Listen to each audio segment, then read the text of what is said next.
The Marvel Cinematic Universe is the highest-grossing film franchise in history. Across more than 30 films, it's generated over $32 billion at the box office. Stan Lee, the man who created all of Marvel's characters, passed away in 2018 with a net worth of only $50 million after 60 years of building the franchise from the ground up. And while $50 million may seem like a lot of money, Stan Lee created the foundation of the entire Marvel franchise. He was the editor-in-chief, publisher, and most recognizable creator in the history of comic books. George Lucas, the man who created Star Wars and Indiana Jones, is worth over $5 billion today. Stan Lee's characters generated over $30 billion at the box office, but he made 100 times less on his work than George Lucas, who only built 2 franchises. The reason for that gap actually has nothing to do with talent, imagination, or creative output. Stan Lee is an absolute genius and the best of the best. It comes down to a single structural decision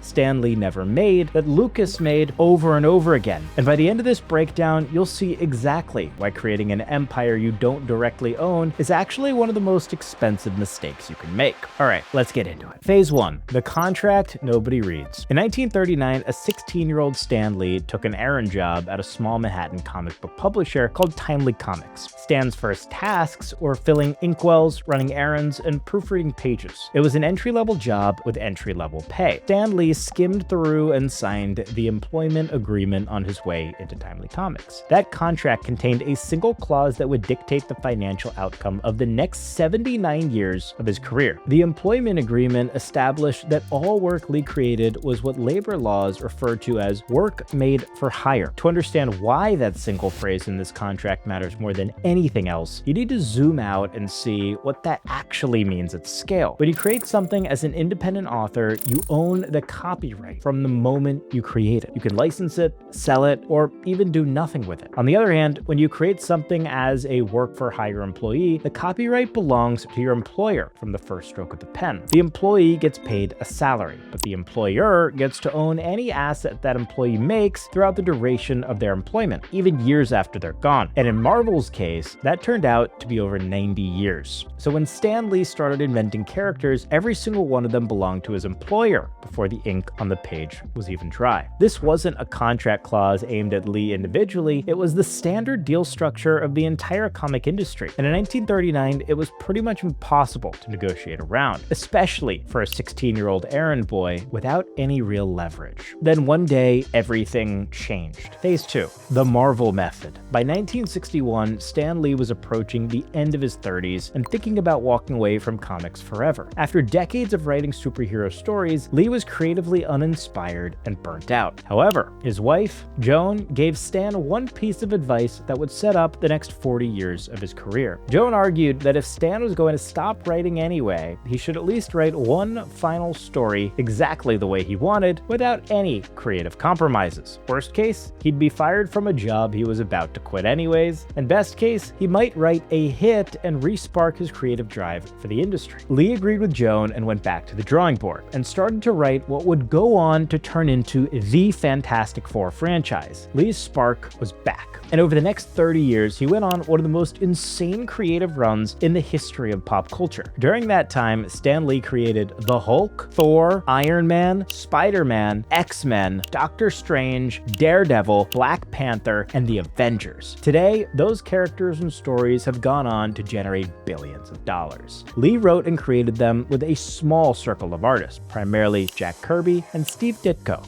using a process that would later become known as the Marvel Method. Lee would give an artist the plot structure of a comic. The artist would then create all the artwork for the story. Lee would then finalize the dialogue, and the issue would go to print. As simple as that. Although Lee's name was listed as the author and creator of these hits, his ownership stake was exactly 0. This is the work-for-hire clause doing exactly what it was built to do. As the head writer and editor-in-chief, Lee earned what would be considered a good salary for his career. But the moment he stopped working, the paycheck stopped too. No matter how valuable those characters became, Lee never shared in that growth. And the money ended with the job. It didn't come with any ownership, royalties, or generational wealth tied to the success of what he had created. A character like Spider-Man can keep producing billions, decades. Every time Spider-Man appears in a film, a game, a toy aisle, a theme park, the company that holds the copyright collects the money, not the author. Decades later, Stan Lee had the leverage to rewrite his own deal, and what he did changed everything. If you want to see how other operators use this exact same distribution to build nine-figure empires, hit subscribe. This channel is where we stop looking at celebrities as entertainment and start analyzing the money systems behind them. All right, now let's see what happened in 2009 when Marvel sold itself to Disney for $4 billion, and the man who built the entire universe didn't get a phone call. Phase 3. The contract that looked like a win by the mid-90s, Marvel was no longer a comic company just having a rough patch. It was a complete financial disaster. The company had been taken over by the corporate raider Ronald Perlman, who racked up over $800 million of company debt and was pulling cash out for his other businesses trying to keep Marvel afloat. After years of comic sales collapsing, in December 1996, Marvel Entertainment Group filed for Chapter 11 bankruptcy, and a brutal 18-month battle for control broke out between Perlman and the toy company Toy Biz. Buried inside all of that chaos was a moment that most accounts of Stan Lee's life skip right past. For the first time in years, Stan Lee had a true shot at changing all of his luck. When Marvel went bankrupt, the lifetime employment agreements that tied Lee to the company were technically voided. For the first time in nearly 60 years, Stan Lee was no longer contractually bound to Marvel. This was his chance. The bankruptcy meant a reorganized Marvel would emerge on the other side, and that new company needed Stan Lee. He was the face and creative mastermind behind the brand, and a creator with that kind of leverage can negotiate new terms. Lee could push for founder-style equity in the new company. He could demand actual ownership and equity stakes in his characters. But in November 1998, Stan Lee signed a new employment contract with the reorganized Marvel Enterprises. On paper, it looked like the best deal of his life, but he would later realize the true cost of taking that deal and how much money he ended up leaving on the negotiation table. The new deal's terms were genuinely substantial. Lee was made chairman emeritus for life. His salary started at $800,000 a year and escalated to $1 million per year, guaranteed for the rest of his life. The contract even continued payments to his family after his death, and it also included one clause that looked like the real prize: 10% of the profits from every future Marvel movie. In 1998, this sounded like Lee had hit the jackpot. He signed the new deal that handed the copyright of every character he had made to date or would create in the future back to Marvel. Stan Lee chose a guaranteed salary without 100% ownership. He picked stable, predictable cash over equity at the precise moment in history when comic book intellectual property was about to become the most valuable category of asset in the entire entertainment business. To see how expensive that choice was, you need to look at another creator who was in the same situation at the time. That creator is George Lucas. Stan Lee and George Lucas were in the same industry and selling their work to the same buyer. Marvel sold to Disney in 2009. 3 years later, Disney bought Lucasfilms, the company behind Star Wars. The two deals were almost identical in size. Same buyer, same era, and almost the same price tag. One major difference though. George Lucas had registered Lucasfilm as his own company in 1971 and held onto it privately for 41 years. When the Disney deal closed in 2012, Lucasfilm had only one shareholder, George Lucas himself. Every single dollar of that $4.5 billion sale went directly to him. Lee, on the other hand, received nothing from the $4 billion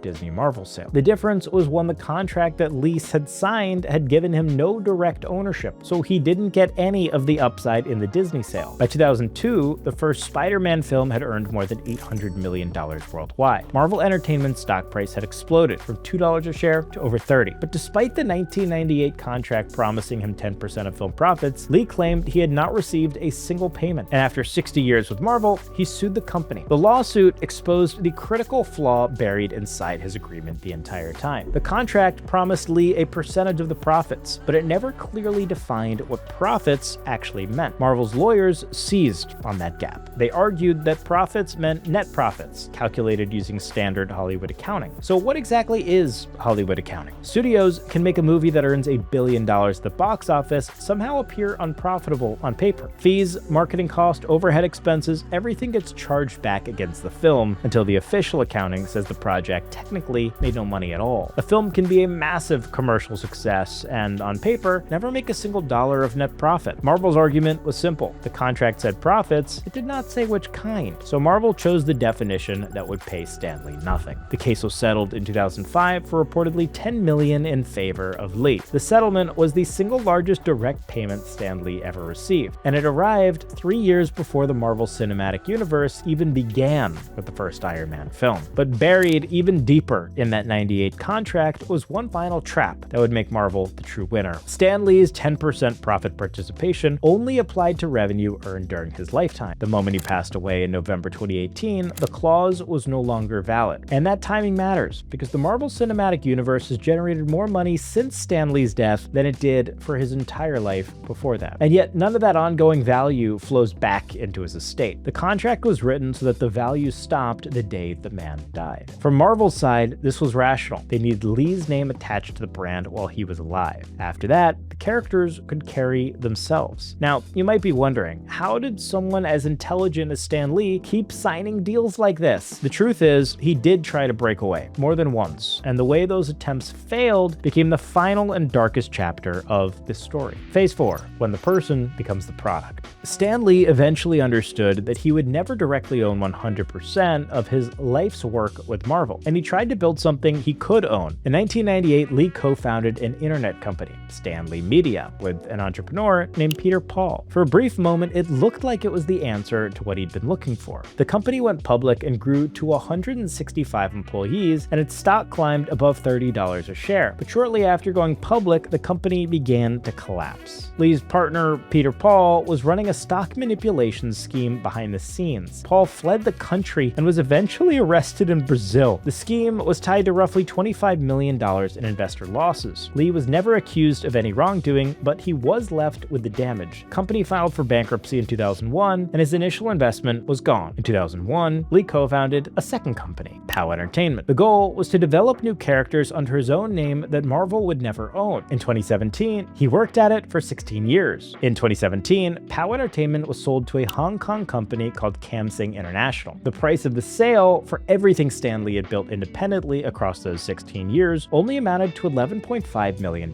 which again may seem like great money, but compare that number to the other creators in this story. Disney paid $4 billion for Marvel. The IP platform Stan Lee built with his own name attached, completely separate from Marvel's characters, sold for $11.5 million, a tiny fraction of the Marvel price. The market looked at Stan Lee with Marvel's characters and Stan Lee without them, and it priced the second one as almost nothing. The message was clear. The real value was never in the Stan Lee name. It was in the direct ownership of the Marvel characters. Stan Lee's name was famous, and fame can be rented. A Stan Lee cameo, a Stan Lee autograph, a Stan Lee appearance all generate cash, but fame is not an asset that compounds at scale, and it depreciates as the person ages, falls out of relevance, and then disappears when they pass. Intellectual property is quite the opposite. A character like Spider-Man keeps earning for a century. In July 2017, Joan Lee, Stan's wife of 70 years, passed away. By his own account in legal filings, she had been the most important guardrail in his life. With her gone, a 95-year-old man, legally blind from macular degeneration, was left with one valuable thing: himself. And when the only asset a wealthy person owns is their own person, then whoever physically controls that person controls the asset. Within months, Stan Lee was surrounded by people who unfortunately understood that. A former publicist was accused of draining $1.4 million from his accounts. A business manager was charged with isolating him from his family. And the most disturbing detail of the entire story, Lee's blood was drawn and mixed into ink, then used to stamp comic books that were sold to fans as containing his own DNA. After a legendary career of